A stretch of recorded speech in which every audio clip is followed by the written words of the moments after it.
Siempre es un honor estar en un foro de estos, particularmente en una universidad como esta Universidad de Sonora. Gracias por su asistencia, por la atención. Como señala el título de la conferencia, les hablaré a ustedes sobre la situación del país. Seguramente no les diré nada que ustedes no sepan. Aún peor, nada que muchos de ustedes no estén padeciendo en carne propia. Sin embargo, cuando los problemas personales que uno tiene o la tragedia personal se analiza y se proyecta en el país con una visión de conjunto, se ve en su justa dimensión el tamaño de la tragedia que estamos viviendo los mexicanos. No me quedaré, soy el presidente, no es por presumirles, soy el presidente de Morena aquí en el estado, entonces obviamente no me quedaré solo con la exposición de la problemática. Pondré sobre la mesa las salidas que desde la perspectiva de Morena existen para esta problemática y finalmente lo que corresponde hacer a la ciudadanía, porque impulsar un cambio como el que requiere el país y particularmente como el que está proponiendo Morena, yo digo que no va a salir gratis, y no en términos económicos, sino en términos políticos, pero tampoco sale gratis estar aguantando vara como estamos ahorita, aguantando vara con la situación del país. Comienzo diciéndoles a ustedes, exponiendo ante ustedes, nada, absolutamente nada nuevo. Si les pregunto, creo que habrá coincidencia generalizada en que el principal problema del país se llama corrupción. Ese es el principal problema del país. Claro que está la inseguridad, está la impunidad, está la pobreza, está el desempleo, está la devaluación de la moneda. Todo, absolutamente todo, deriva de la corrupción. Fíjense, la corrupción nos cuesta a los mexicanos, según cifras del Banco Mundial, 740,000 millones de pesos. Y les estoy hablando de cifras de el 2000, cifras del 2015, cuando nuestro país se encontraba en el lugar número 100 del ranking de corrupción mundial.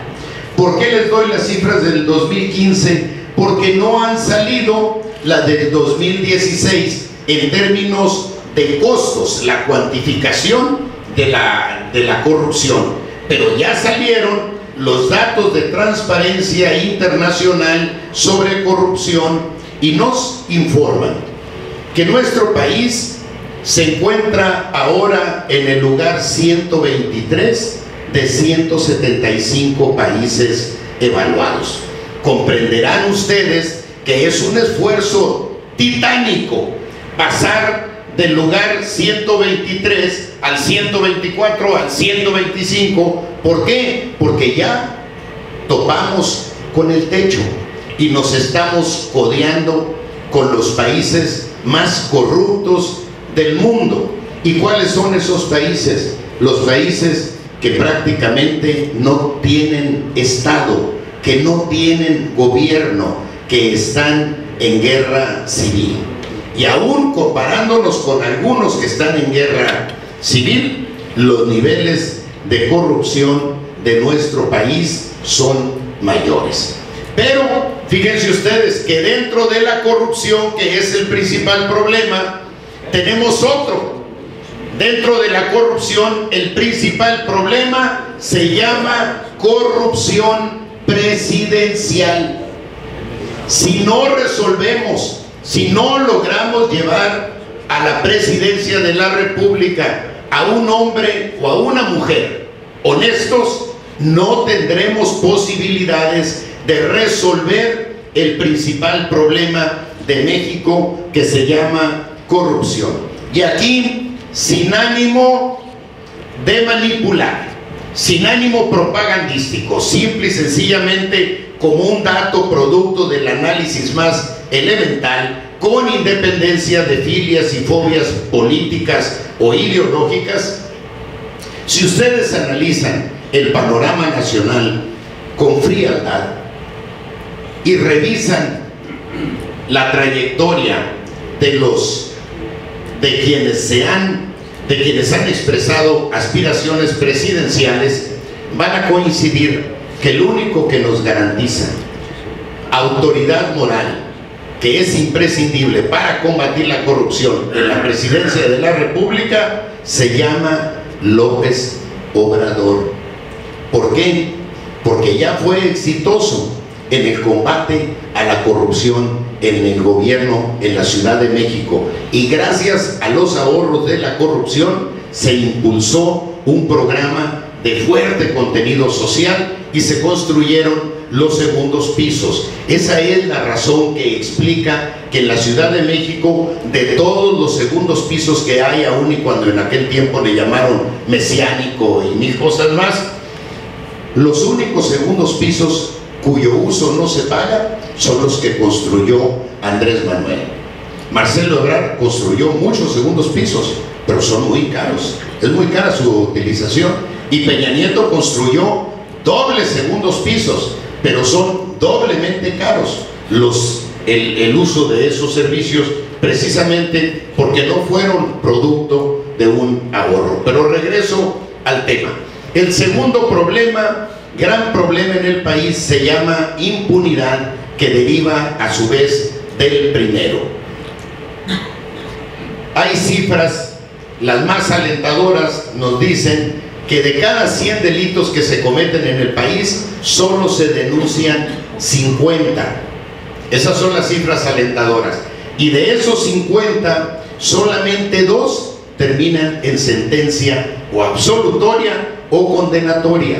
¿Qué significa? Que un criminal tiene 98% de posibilidades de salir ileso de su acto criminal. Con esas posibilidades, cualquier negocio que te representa 20-30% de posibilidades de ser exitoso, te avientas el tiro, pues con la posibilidad de salir ileso de un acto criminal, el 98% de posibilidades, pues cualquiera se siente tentado a aventarse un tiro, y eso explica en buena medida los niveles de corrupción, los niveles de violencia. Es un círculo vicioso. Pero hay otros datos de la UNAM publicados recientemente que nos informan que el 92.8% de los delitos no se denuncian. El 92.8%. Entonces estaríamos hablando, digo, sin hacer números concretos, de que el 99.5%, hay 99.5% de posibilidades de salir ileso de un acto criminal. Y si a eso le sumamos la insuficiencia material de las instancias de administración y procuración de justicia, pues se cierra el círculo de la impunidad en el país. El segundo o tercer gran problema en México se llama pobreza. Hay 62 millones de mexicanos que viven en condiciones, que viven abajo, dicho eufemísticamente, abajo de la línea de pobreza, pero la traducción real de esa expresión es que viven realmente en condiciones de miseria. Y de ellos, 1 de cada 5 mexicanos padece hambre. 1 de cada 5 mexicanos padece hambre. Y se pregunta si tendrá hoy la oportunidad de poder llevarse un mendrugo a la boca. 1 de cada 5 mexicanos. Y de esos millones que padecen hambre, hay 5 millones de niños. El otro gran problema que tenemos en México se llama abandono del campo. ¿Cuál es la relevancia del campo? Es que o es generador de fuentes de empleo o es generador de desempleo. Actualmente consumimos en el país 60 millones de toneladas de grano. De ellos importamos 20 millones de toneladas, producimos 40, importamos 20, es decir, importamos el 50% de lo que producimos. Pero simultáneamente tenemos un campo, tenemos agua, mano de obra y tierra abandonada. ¿Cómo es posible que estemos importando lo que nosotros podemos producir en el país? Y aquí hay una explicación que la voy a simplificar.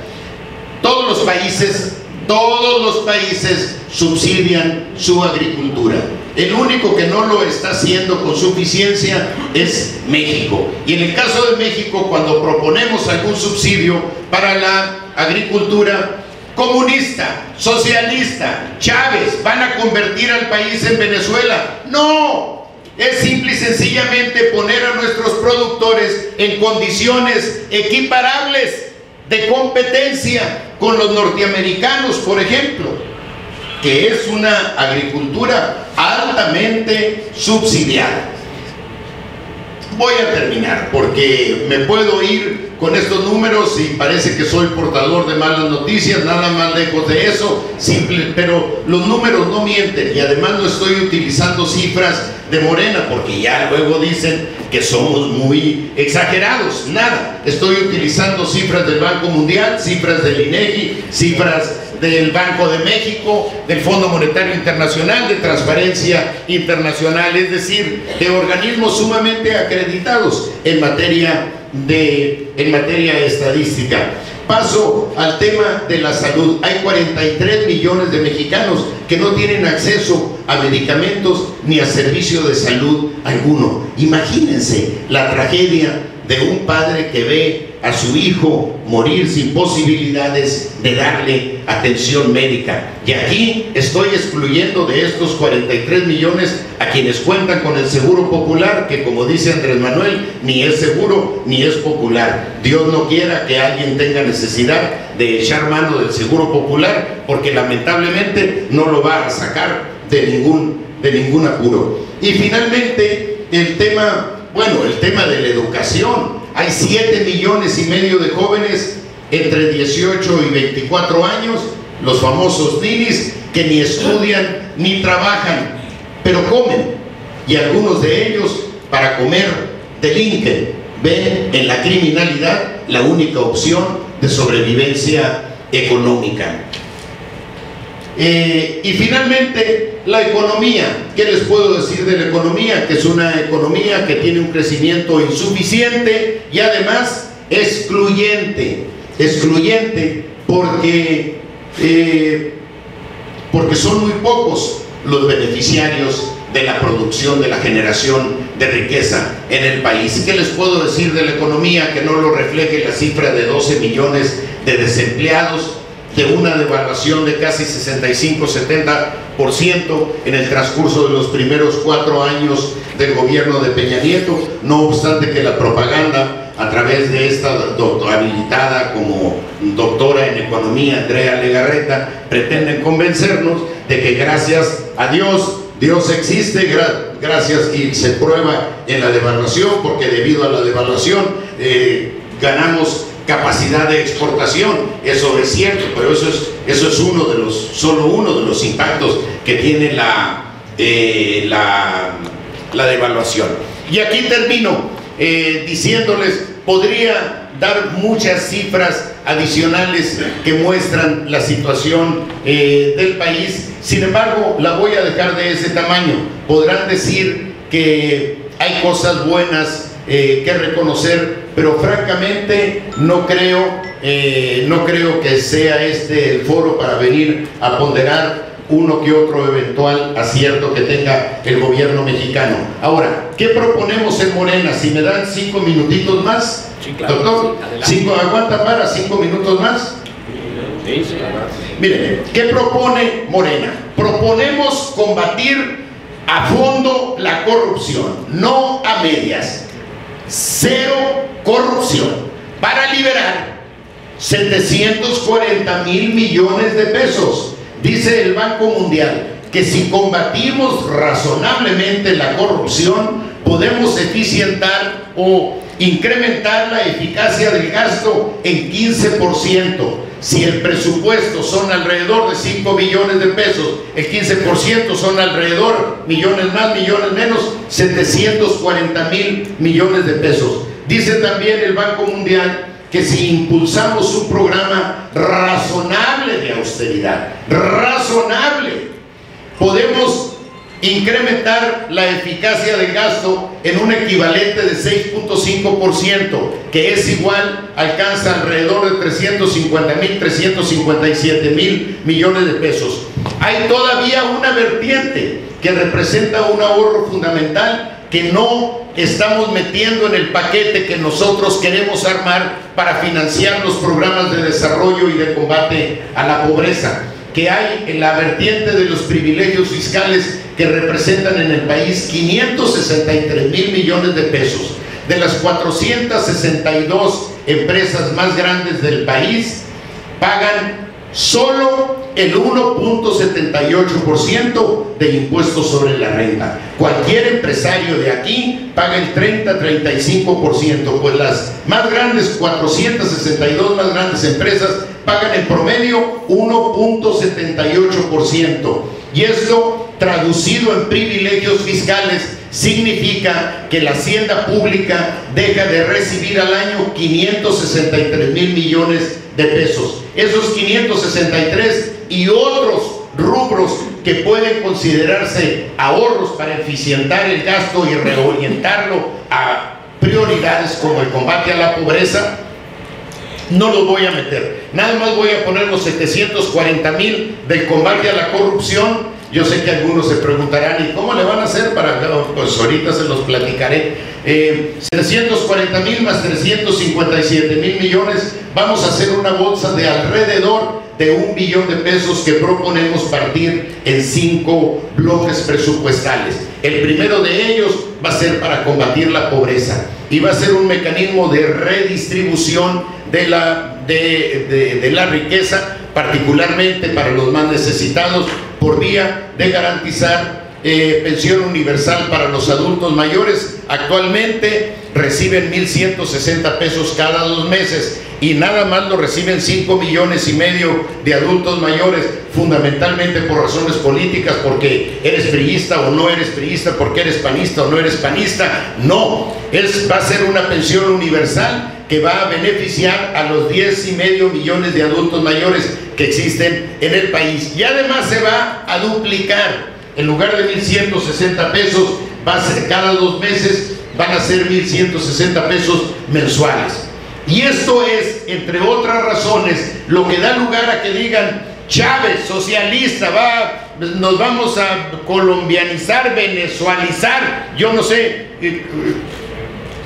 etiquetas de ese tipo que pretende imponerle la propaganda a Andrés Manuel. Pero hagan cuentas, ¿saben cuántos son 1,160 pesos, grosso modo? Alrededor de $58 mensuales. ¿Ustedes creen que con una responsabilidad social del gobierno en el que comparte $58 con cada uno de los adultos mayores que dejaron el pellejo trabajando toda su vida para ayudarles a vivir con un poco de dignidad, que $58 no alcanzan para nada, pero sí alcanzan para imponerle la etiqueta a Andrés Manuel de comunista, de socialista? Nada. En Estados Unidos, ¿cuánto recibe un pensionado? No recibe $58, absolutamente no. Que no conozco. Francisco, conocerás tú de casualidad la cifra, pero anda 10, 15, 20 veces arriba, y nadie me va a decir que Estados Unidos o que el gobierno norteamericano es socialista. Vamos a tener una pensión para madres solteras, vamos a tener pensión para discapacitados. Con cargo a este programa vamos a construir 1 millón de acciones de vivienda para beneficiarios que que no forman parte del universo de beneficiarios del Infonavit y del Fobiste, es decir, para quien realmente necesita la vivienda. Con esto vamos a generar 400,000 empleos. Número 2, otro bloque presupuestal similar, millones más, millones menos, para reactivar el campo. ¿Y cómo lo vamos a reactivar? Vamos a poner una red de banca regional que va a acercar crédito barato, accesible a los pequeños productores. Un esquema tipo crédito a la palabra, y vamos a otorgar precios de garantía, de tal manera que la producción agropecuaria sea rentable, como sucede en cualquier país del mundo. Por esa vía vamos a generar 400,000 empleos. Número 3, un programa para garantizar que todos los jóvenes tengan acceso a las universidades. Actualmente se rechazan 300,000 jóvenes al año en las universidades, pero la tragedia no termina ahí. De cada 100 niños que entran a la universidad, solo 13 terminan sus estudios de licenciatura, y de esos 13, solo 6 están trabajando en actividades vinculadas con su formación profesional. Los otros tienen trabajos diversos, están sobreeducados, no están subempleados. Fíjense bien, están sobreeducados. Esa es la demagogia de las estadísticas. Entonces vamos a garantizar espacio en cada una de las universidades, en las universidades para todos los jóvenes, o vamos a garantizarles un empleo dignamente remunerado. No quisiera meterme, porque el programa de los jóvenes sería motivo de una explicación, pero ahí está la presentación del libro de Andrés Manuel. Alguien lo trae por acá, el libro de 2018, La Salida. Aquí vienen todos los planteamientos estratégicos en este libro, que les recomiendo. Es de una prosa pura, precisa, no le sobra una palabra, no le falta una cifra, y aquí viene el planteamiento estratégico. Para los jóvenes que están acá, les recomendaría mucho que leyeran el capítulo de los jóvenes, porque es uno de los proyectos más completos y mejor concebidos. No me voy a detener yo por razones de tiempo. Sí les digo, sin embargo, que todos los jóvenes de preparatoria hacia arriba van a tener derecho a una beca equivalente a medio salario mínimo. ¿Para qué? Para que haya un atenuante a la excusa de dejar los estudios por razones económicas. Casi finalmente vamos a garantizar atención médica, otro bloque presupuestal de 200,000 millones de pesos, millones más, millones menos, para garantizar atención médica y medicamentos gratuitos básicos para todas y todos los mexicanos. Y vamos a iniciar un proceso de unificación del sistema de salud. En lugar de que de mi pueblo un maestro que corresponde al distrito de Obregón lo tienen que atender, si no lo puede atender el centro de salud del pueblo, que por supuesto no puede, porque solo hay un médico general. Si es un problema mayor, tiene que ir al distrito que le corresponde hasta Obregón. Nada más que de mi pueblo a Obregón son 10 horas.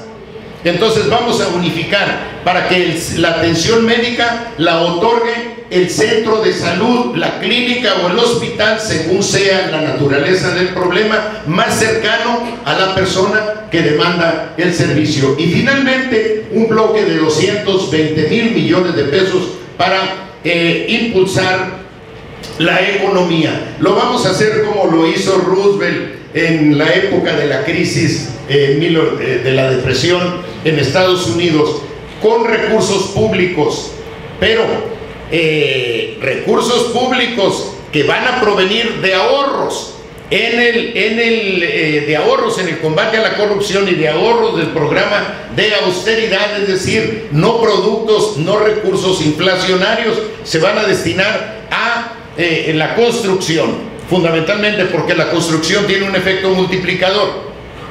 Y vamos a construir las universidades que sean necesarias para garantizar un espacio a los jóvenes, escuelas, parques, jardines, centros deportivos, pavimentación, alcantarillado, etcétera, etcétera, con una condición, que los contratos se van a otorgar no a las empresas más tecnificadas, sino a las empresas que nos garanticen mayor intensidad en la contratación de mano de obra, porque por vía de este impulso en la economía queremos generar 600,000 empleos, 600,000 de acá, 400,000 del campo y 400,000 de vivienda. Estamos hablando de 1,400,000 empleos, más 600,000 que ya genera la economía nacional. Estamos hablando de 2 millones de empleos anuales, pero cada año entran al mercado 1,200,000 jóvenes. Actualmente la economía solo genera 600,000, es decir, así como se quedan 300,000 jóvenes fuera de las universidades, se quedan 600,000 jóvenes sin empleo. Entonces, al cubrir o al generar 2 millones de empleos, vamos a estar combatiendo el déficit en 800,000 empleos anuales, de tal manera que podamos, no en el transcurso del sexenio, pero sí dejar muy avanzado el problema, la solución al problema del desempleo en el país. Dice mi padre, esto lo platico casi invariablemente, mi padre tiene 95 años, aquí en la presentación que hicieron, pues ya dijeron que soy de Bavispe, no es por echármelas, soy de Bavispe, es un pueblo pequeño de 1,000 habitantes. Mi padre tiene 95 años de edad,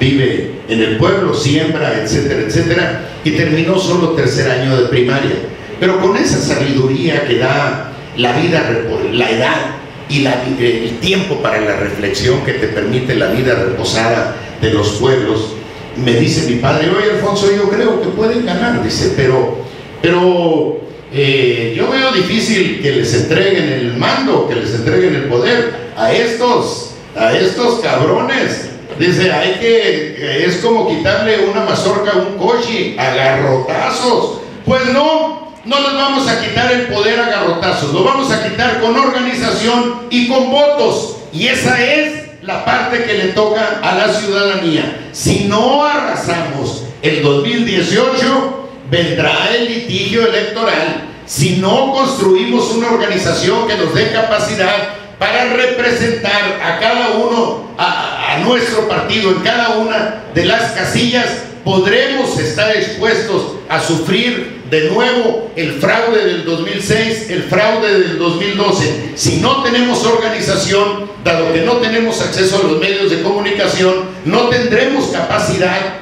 para concientizar a la gente, como lo estoy haciendo yo aquí. Aquí lo estoy concientizando porque ustedes son gente consciente, son de nivel universitario. A ustedes los estoy, si acaso, informando, pero en comunidades que no tienen su nivel y los recursos intelectuales con los que ustedes cuentan, es necesario concientizarlos y dotarlos de elementos para que entiendan las consecuencias tan negativas y profundas que tiene la venta del voto. Entonces necesitamos de la participación de la gente para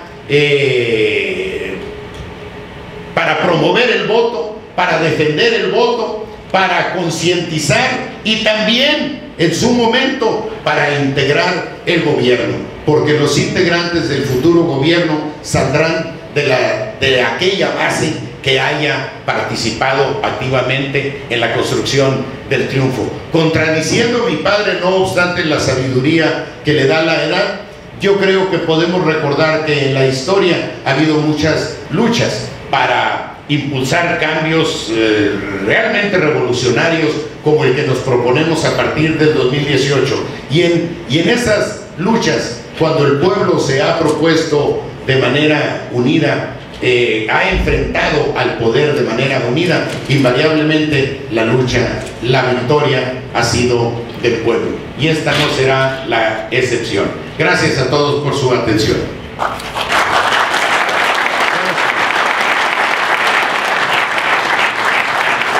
La comunidad universitaria, sus maestros, y sus estudiantes. Te felicitan por esta exposición tan brillante y clara que nos hiciste. De esos componentes que toda sociedad que aspira a la democracia debe de tener en cuenta, ese análisis de los contrapesos que brillantemente nos has hecho, pues han sido de un gran valor para nosotros este día, y te extiende los maestros, los estudiantes, los trabajadores de la universidad un reconocimiento en esta ocasión que dice así: la Universidad de Sonora otorga el presente reconocimiento al doctor Alfonso Durazo Montaño por su participación como orador de la conferencia El Paradigma de la Situación Política del País. Está fechado el día de hoy en Hermosillo y te lo extiende la organización de este evento. Te esperamos por aquí próximamente. Muchas gracias a todos.